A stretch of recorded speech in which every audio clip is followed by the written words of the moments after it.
Hoje nós vamos avaliar aqui a questão da eleição, né?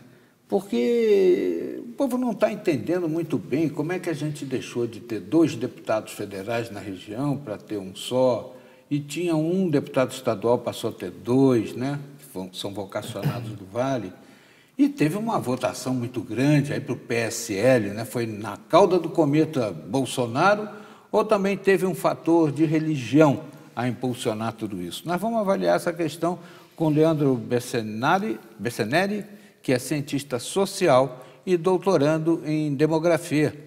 Satisfação em tê-lo conosco para avaliar esse processo. Tudo bem? Tudo bem, a satisfação é minha. O que aconteceu? Foi a religião ou foi o fenômeno Bolsonaro que modificou esse aspecto de eleição? E essa história dos candidatos da gente aqui, né, que acabam fazendo campanha para prefeito, ao invés de fazer campanha para deputado federal, estadual. É uma análise importante para a gente ver.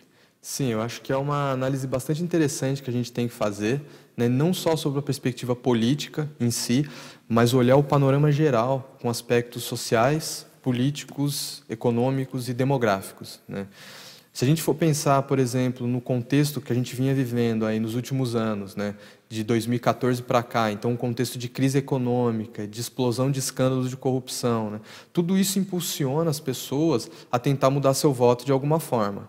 O que eu acho muito complicado é que as pessoas elas tendem a procurar, nesse ponto, um salvador da pátria, né? E como a gente sabe, muito foco foi dado, um foco excessivo foi dado para a questão dos presidenciáveis, né? E pouca atenção foi dada em relação aos nossos representantes nas câmaras, né, legislativas, tanto a estadual quanto a federal. E o reflexo disso na nossa região se dá com a redução, né, de um deputado federal. Nós tínhamos 2 deputados federais na atual legislatura, né? Temos 2 deputados federais, agora só teremos um, e 2 deputados estaduais que nós tínhamos, manteremos 2 novos deputados, né, na Câmara Estadual aí de São Paulo, na Alesp, né? Uhum.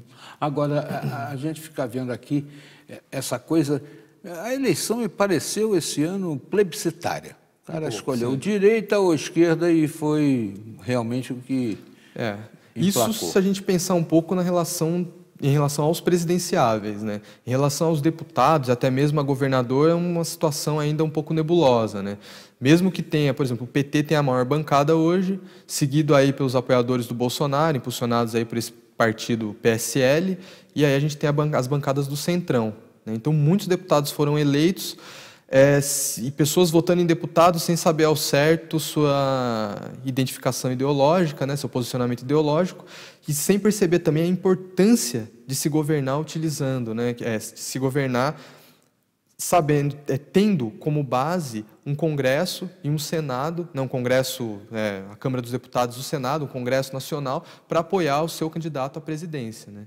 Então, acho que focou-se muito na questão do Executivo, quem que vai ser o representante, polarizou-se demais a discussão entre o partido X ou o partido Y, o candidato da direita ou da esquerda, e se esqueceu de focar nos candidatos do Congresso, né? O PSL, de certa forma, recusou alianças no primeiro turno, né? Sim. Mas agora não vai ter jeito, né? Porque ou faz uma aliança com o Centrão, ou então não vai ter maioria para aprovar Ou então não todas as governa. matérias, né? Exatamente. O que a gente vê historicamente, principalmente nas últimas eleições, né? A Dilma, em 2014, tinha a bancada do PT, o núcleo dela era muito pequeno, ela teve que acabar se juntando ao Centrão, e o Centrão, como a gente viu, ele apoiou o Geraldo Alckmin, quando viu que o barco estava furado, eles já correram para o Bolsonaro, e boa parte já está apoiando o Bolsonaro. Até o Dória. Inclusive o Dória. Os 2 tiveram uma discussão áspera. Exatamente. Um chamou o outro de traíra, o outro chamou de covarde. Foi um negócio meio brabo, né? Exatamente. Então, a gente percebe que o Poder Executivo ele depende, sim, do Legislativo, e independente de quem for eleito, seja o Fernando Haddad ou o Bolsonaro, ele vai ter que negociar com o Congresso.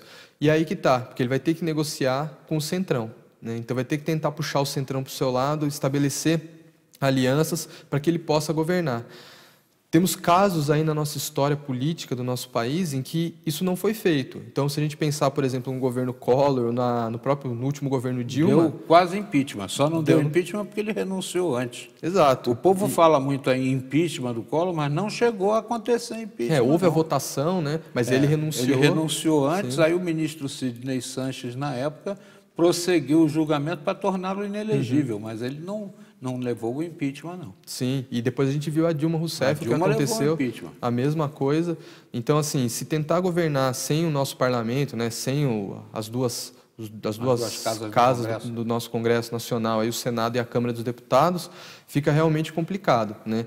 E eu repito, eu acho que as pessoas elas não deram a devida importância para a questão dos nossos representantes no legislativo. E muita importância, muito foco foi dado para os presidenciáveis. Ô, Leandro, eu soube que você, dentro da sua escolha de matérias no ramo da demografia, fez um estudo ligando aí a religião, as escolhas, religião, a densidade demográfica, os conservadores que habitam mais os centros urbanos do que as zonas de periferia, e que você vai levar esse trabalho para o México agora no sábado, né? É isso aí.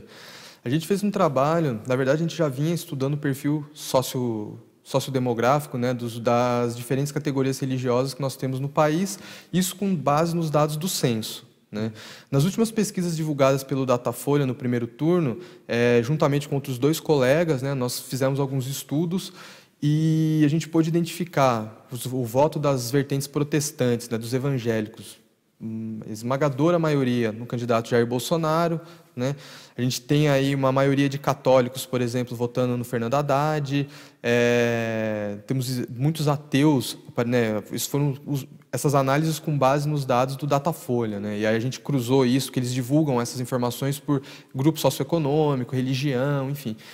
E um grande número de ateus apoiando Ciro Gomes. Então foi um outro resultado interessante, a Marina Silva desidratando entre os evangélicos de uma forma muito forte, né? Então ela começa a perder votos dos evangélicos de uma forma muito intensa, justamente para o Jair Bolsonaro.